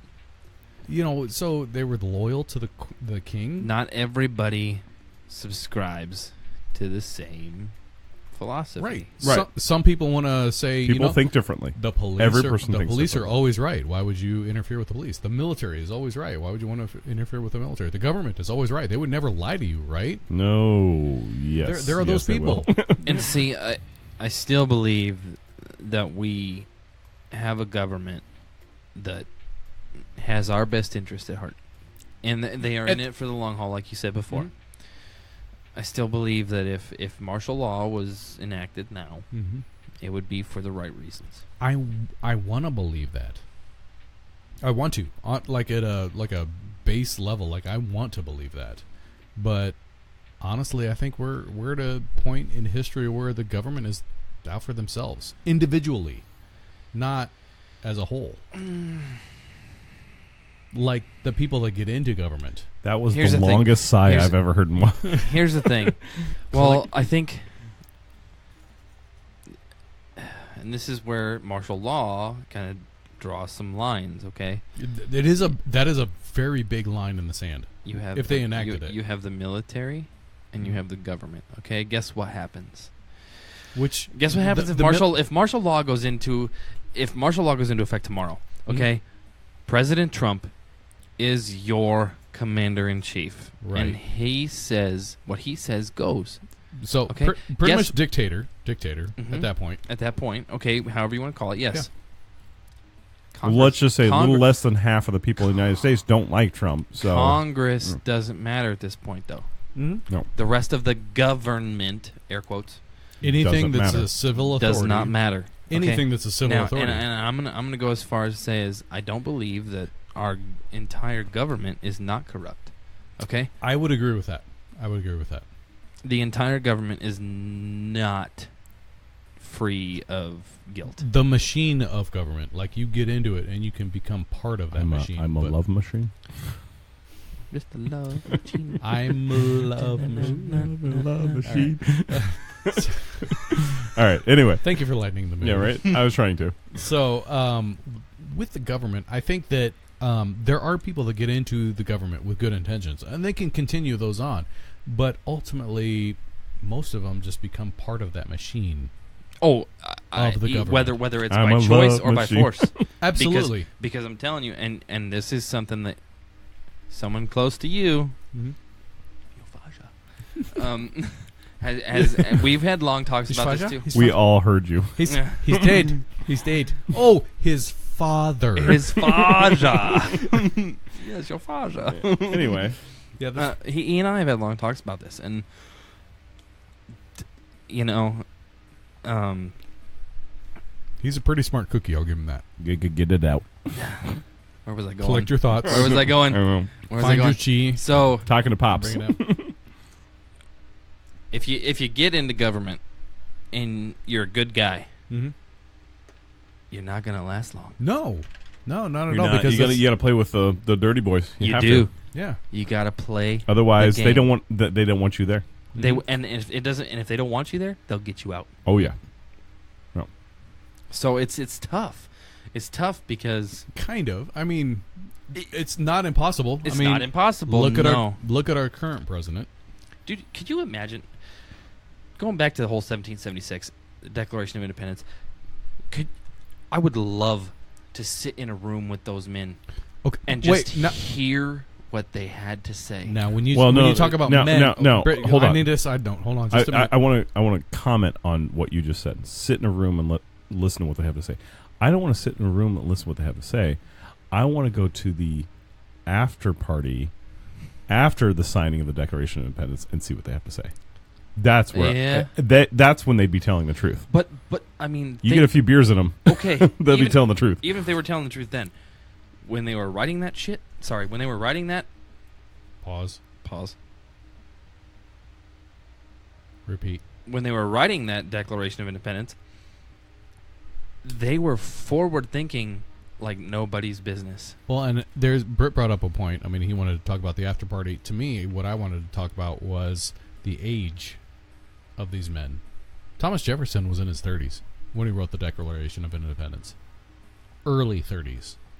I think Benjamin Franklin was the oldest one. Yeah, he was like 60 or something, right? When he wrote it? Maybe not even. 50s? I don't know. I need to polish up Which, on that. I mean, 50s was old then. Well, yeah. So yeah. And especially in his lifestyle. Yeah. Yeah, bouncing back and forth between France and America. and whoever, and wherever, whatever female he could have by his side. Well, there's that too. I mean, and bolts of lightning with the, and all that. So, yeah. So, it is amazing to me, the maturity level and what these men of 30s did in this country. Honestly. Whoa. Hold on. I know, right? 30s? They were in their 30s. Most of them. I mean, most of them were. Average age. I'm going. I guess just average. I just guessed, or I didn't guess. I just always thought that they wore white wigs. Well, yeah. I just assumed that they were like in their late 40s, 50s. Benjamin Franklin was probably in his 50s. He was the oldest one. Yeah, and he was the oldest. Yeah, maybe. Well, George Washington. I'm going to throw 32, 33 out for Thomas Jefferson. I mean, he was in that. Crazy. I know, right? I mean, like, I can't imagine. George Washington. I'm 36. Yeah, I can't imagine like signing a document that would rule all. And look at the document in its entirety and how forward thinking they were. Like they thought it all out. They came up with that's form because of government. They came from, what was happening, and they didn't want that to happen again. We needed to have. We now. We needed to have this talk at the last talk. Honestly, sorry. No, it's fine. It's fine. This is like part 2 of the last talk. Yeah, part 2 of Independence Day. But I mean, just going back to the whole thing, like it's tough because you want to believe in your government. Where does your allegiance lie? That's the what he said. I'm telling you, if gotcha. If homeboy shoots this dude, you're going down. Right. You stick with your buddies. Thanks, Erik. And now you have the military against the civilian population. Guess Which what? they don't want to do. Guess what? No, they don't. They don't now. Want to do it. I don't believe they didn't want to before. But coming to a town near you. And that's where I'm incrementally. They're gonna. It's not gonna be. Is it gonna be today? Is it gonna be tomorrow? No. Is it gonna be in 10 years? No. It's probably gonna be like 2020, 2030. It'll be soon. In our lifetime. It'll be in our lifetime. Incrementally, like you said. Incrementally. Taking more and more. Every year they take a little more every day, and where's that line in the sand? Well, it just keeps getting moved. It just keeps and more in favor of. Now they have their train loads of gear here, so I mean. Well, and that's I mean, you're talking logistics. I mean, that's an easy thing to do. It really is. It happens every day, though. It happens every day. Yes. It happens every day. Yeah. Mm-hmm. I've been driving down 29 and seen these guys. Going up and down 29. It happens every day. Yeah. Does it bother me? No. No, it doesn't bother me because they're training. They got to do what they do. It's part of what has to happen. Yeah. And equipment has to move from here to there. Yeah. And it's the nature of the beast. The fear mongering and the fake news has really brought it all to a whole new level. Oh, absolutely. Well, this is real news. Well, I'm just saying, but because of the fake news and because of the fear mongering, people are afraid when they see stuff like that happen. They don't trust. It's tough to trust anymore. They don't trust it. Well, man, when we're moving our stuff, we're moving our stuff, dude. We just got a job to do. We're just doing our thing. But somebody could record that and put that out there, and put a whole different twist on it. Troop movement. The whole different twist on it. Yeah, well, it's like going back to your fake news episode where absolutely, where they put a whole different twist on a guy's perspective. There was this person that I typed in martial law and was just seeing what popped up on YouTube and all that stuff, and was watching that today. And yeah, one of the ladies, there was a lady that was at a gas station, and she just saw a whole bunch, a fleet, 12 vehicles or whatnot. It's like they've got to gas up too. Like we take 6, 7, 8 of our hets. Yeah. Gigantic semi trucks. Explain what a head is, because I know we've done that in the past. Well, but it's I a want heavy you to equipment explain. transportation system. It's a gigantic. It's a semi on steroids. Okay. yeah, we take 8 of them to the Flying J fill them up. in Gretna. Yeah, And fill them up. Yep. At a time. Everyone uses gas. So does the military. I think you need to go to the Speedy Mart. I think that's where you need to go. We got banned from the Bennington gas station. Go to the. Why is that? Go to the. Tell me about that. It's just not big enough. It's They were like, you overtook. We created Charlie Foxtrots. What? WTF? CFs. Yeah. Oh, gotcha. Cluster. Yeah. So go to Gotcha. go to the That's Speedy funny. Mart in Gretna, which is on the highway there. They have like specific spots for. I don't. Well, think, the Flying J is equipped for semis, and that's why we go there. So is the Speedy Mart in Gretna. But I don't think Erik has the ability to change where the gas is. They just. I know, gas. but what I'm saying is they've got the diesel there, and it's just a cooler spot. Just bring your own. It is a cooler spot. Yeah. You can just swing by work. Yeah. Say hey. to me. Hey, boss, we're not going here. We're going there. Every time I drive by there, I look for you guys. No one's ever there. I've been there all week. Well, sorry, not when I'm driving. Yeah, this week you were not last week. Not last week. Anyway, we're going next weekend though. Yeah, no. So I'm going to really diverting here. We're a little bit. So I want to. We've kind of covered the gamut on this. So let's move into how do we solve it. We just need to all get along. Yeah. Can't we just get along? Can't we all just get along? Exactly. So my the first note that I have is honestly, we don't have much choice. No, we don't. We have no say. However, we have a choice to not rebel. So when it comes to like temporarily declaration of martial law, we don't have a choice. Just going to happen. I mean, hurricane hits, earthquake, flooding. Which we saw here in Nebraska. Yellowstone explodes. Absolutely. Which is a very real threat. Actually, we should have a talk on that. And that is the problem of Yellowstone. Interesting. Yeah. Anyways, go on. But the more permanent solution, the more permanent martial law, however, is something that we need to be mindful of. Can we stop it? No. But can we slow it down? Yes, we can. How can we slow it down? I don't know. I was just agreeing with you. Well, thank you for being agreeable. Thanks for being a yes man. Yeah, exactly. Stay informed. When I said yes, it was like with a question mark. Yes. I guess the first step is stay informed. Don't listen to us. I mean, I want you to listen to us. Please listen to us. Yes. But please subscribe. Hit that like button. Do your own. We do like that. Yeah. So do like your own research into this. Like, just look into it. Like, find out what the government is doing. Look at what's going on locally. Well, speaking of that, government and all that stuff, not that we haven't been talking about it, they did change a lot of laws with this martial law. There is a YouTube video on YouTube. Gosh, a YouTube video on YouTube instead of a YouTube video on Hulu. If you type on, if you just type in martial law, it was 5th or 6th video. It was a congressman talking about this new law that was coming to play when Trump got elected.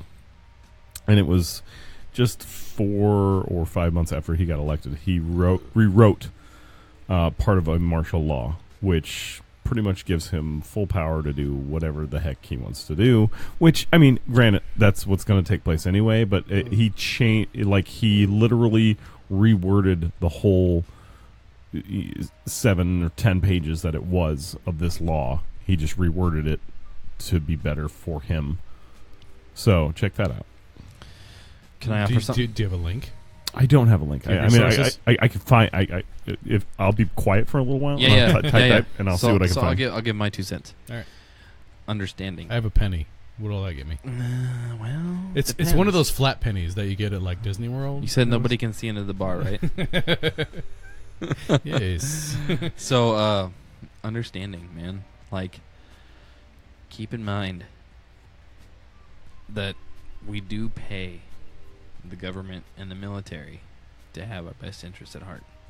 Right. They're civil servants. Yes, honestly, that is their title. They are.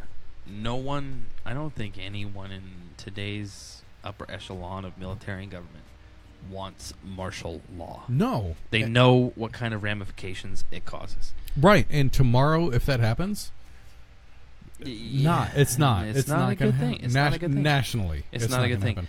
So, especially in the South. So holy cow! Yeah, even going to the national disasters, the emergencies, the security measures that had to be taken. If martial law is declared in your area, like, yes, you're going to give up some liberties. You're going to give up some freedoms. You might have a curfew. You might have to stay inside, but it's for your best interest right now. Mm-hmm. 2 days from now, when the situation is resolved, you just go back to normal life. Right. You do. We're not long-term people. I mean, honestly. No, they're just trying. I know. I see that video, Barrett. I've seen that video, and I know I could pick that one apart a little bit. Okay, go ahead and pick it apart. Have faith in the men. Just have faith in the men and women that are part of your military, because 99% of them care. 99.9%. 99.999% of them care about you and your family. Yeah, they don't want to turn. They have a family of their own. Exactly. They don't want to turn on the populace. They don't. So this and video, they're not going to. This video I was talking about on YouTube, it's actually marked. U.S. Senator says that the president will be granted unlimited war power with no expiration date.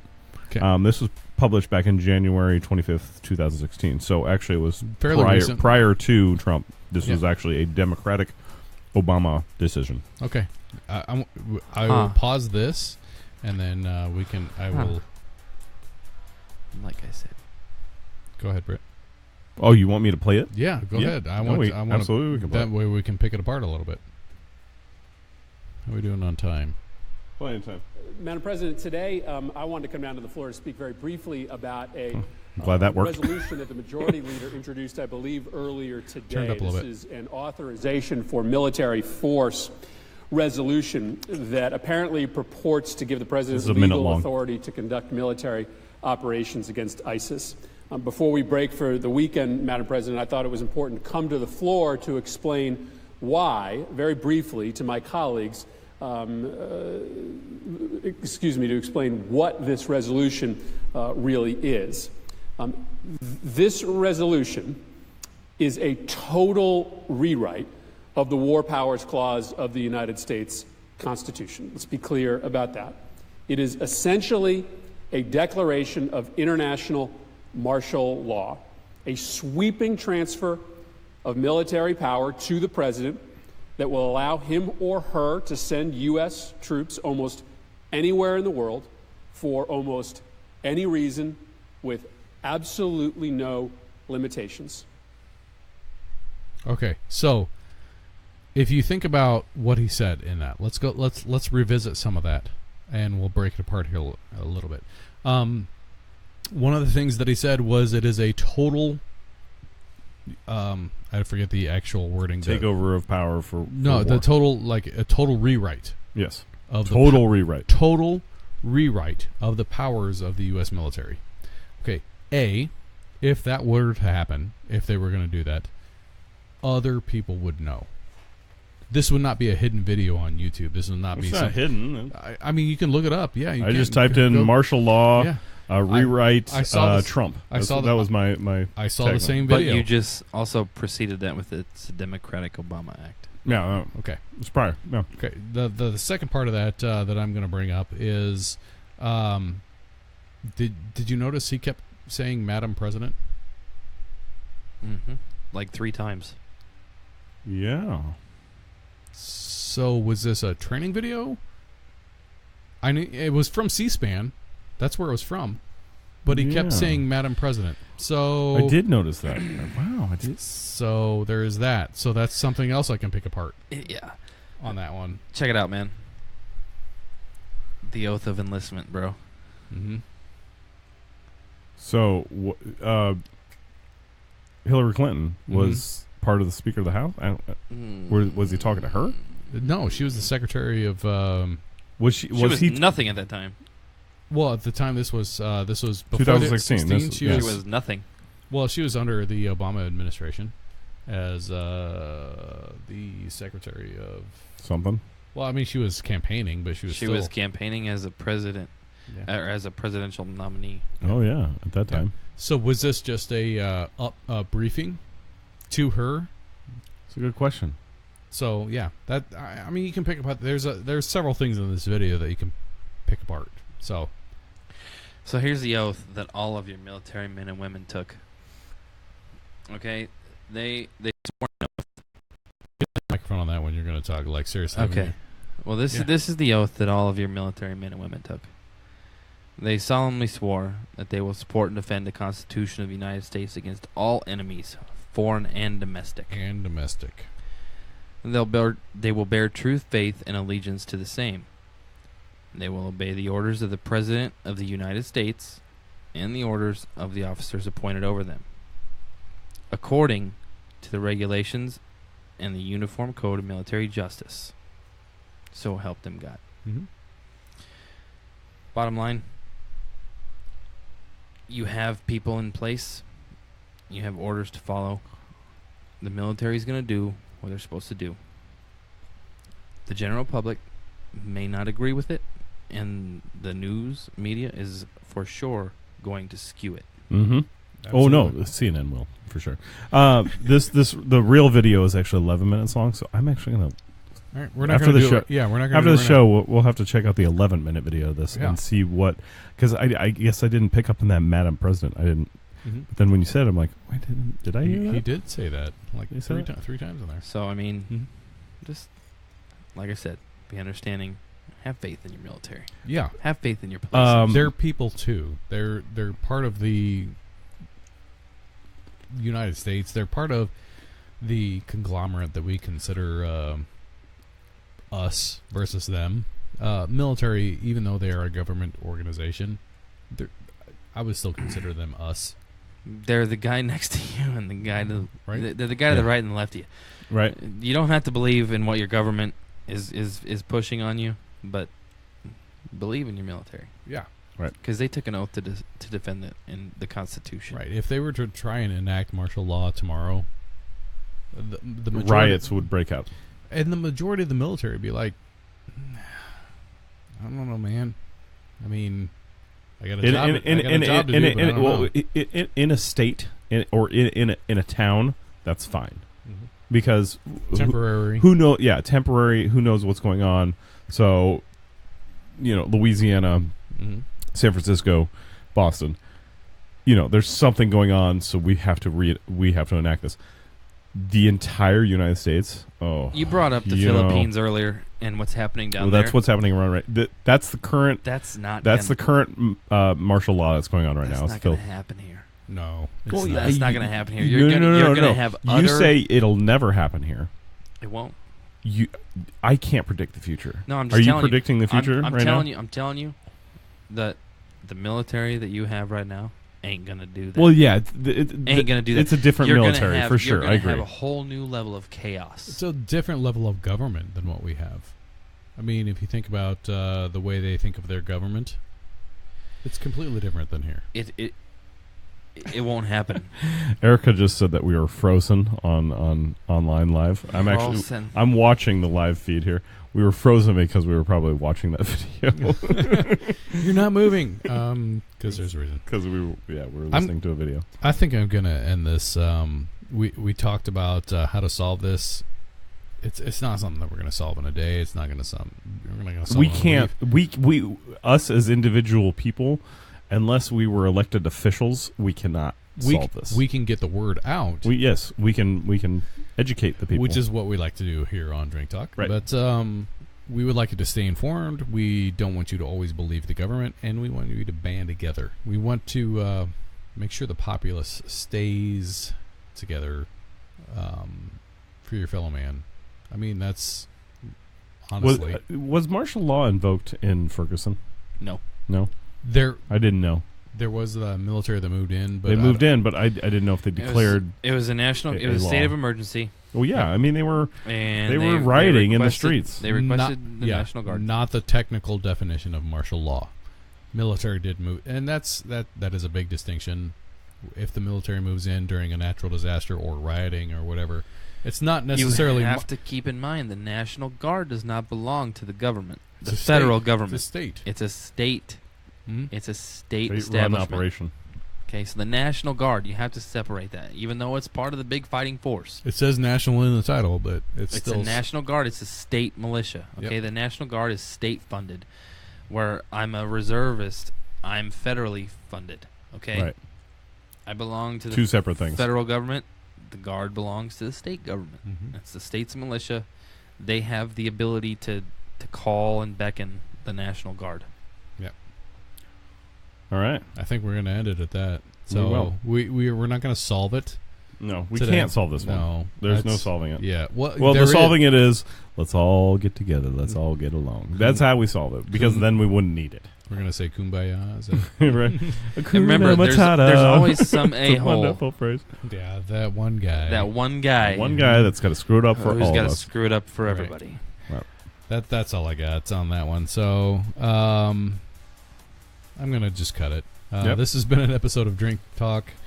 We've been talking on martial law. We have had several beers, which have been delicious. You don't have to repeat them. It's no big deal. Yeah, we do. Sure. why not? Yesterday's Drink Tomorrow, Talk. which today is just Yesterday's Tomorrow by I thought that was pretty good. Evil Twin. It was very good. They were all 24-hour IPA. Again, Mhm. that was good. And Trooper, which we are still currently drinking on, which Yes. is a heavy, kind of amberish, dark golden ale from Great Britain. I still got some more Evil Twin in the fridge, so after Okay. talk, we'll see what happens. Excellent. Give Yeah. props to the free game, the pregame. Oh, the pregame. You did- O'Dell's IPA. Yeah, we did a little pregame. I didn't put that one out initially, but we did a O'Dell. That's always a IPA. good one to start with. A decent alcohol by volume is not too bad on this either. I think it's like a 6 O'Dell or something. Boulder. I'm going to say it was it's a 7. It's a 7. It's a good palate cleanser. It is. Sorry. Hey, it's tasty. Exactly. So if you have any comments, You just made the shelf. excellent. If you have any comments for this, you can just make them now on Facebook. We're going to keep the live feed up for a little bit, and then we're going to end this talk. But you can always find us at Drink Talk Podcast on Facebook. You can subscribe, please, on iTunes and Google Play Music. And that's all I got. Hey, thanks for having me, guys. My name's Brian. I'm Britt, I'm Erik. and we're out. Have a good night. All right, boys. I've got the recorded feed stopped. We've still got the live feed going here if we Hey. want to. Who's still watching? But by the way, Eric's your dad says CNKC. Who's still watching? Anybody still watching? Well, the weird thing is, Chris has been watching all night, and he said it was never frozen here for me. But usually up in the top, there's a counter, and I could see like 2, 3, 4, 5 people Then watching, yeah. whatever. He's been watching all night apparently, and so is Kim, and so is Erica. But I don't have an account for them. It just says Erica, it are you just still says- watching? It just says live, and that's it. Erica, are you still watching? There's There's a 15-second delay. 15-second delay. So, Erica, are you still watching? Well, we'll see if she actually gets her little Yeah. thumbs out and actually Yeah. taps. Which Give is us a fine. thumbs up. Who knows? Whatever. She could be changing diapers. Who knows? We're attending to a freaking knot on their son's head. Oh, yeah. Wow, that was a crazy picture. Oh, what?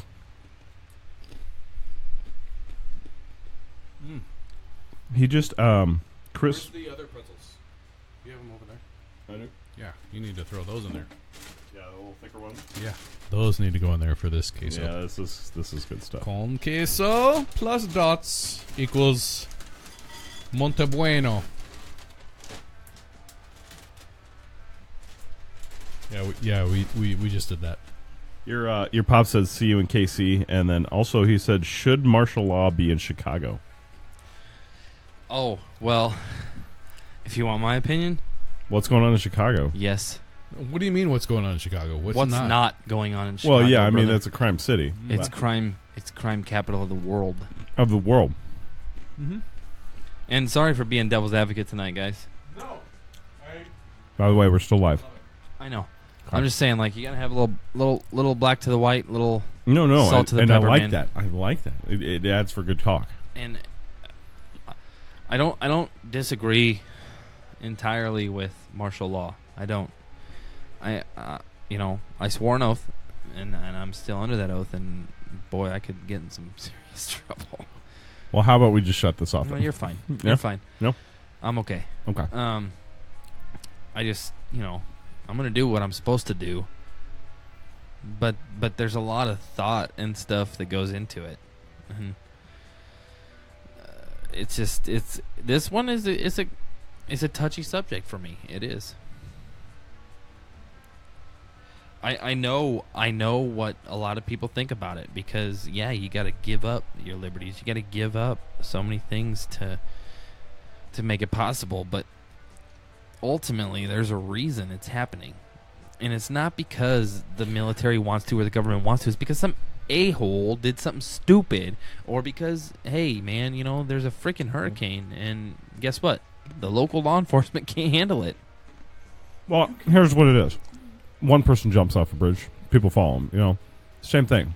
One person throws a hand grenade into a building and creates a riot. With the boy with People the follow. hand grenade? The boy, $200. $200? Yeah, You know what I'm saying though. There are followers. There's a lot of They're followers. like, oh, he's got a good idea. That we should do that.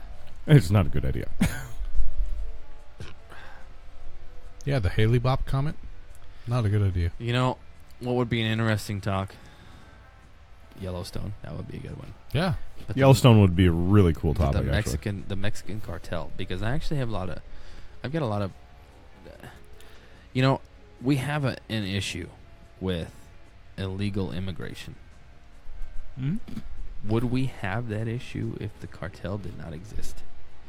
My answer, off the cuff, no.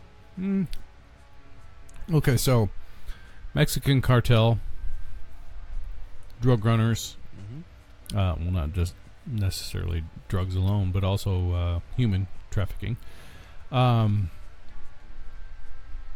If that went away, you would still have jobs here in the United States where you could provide for your family.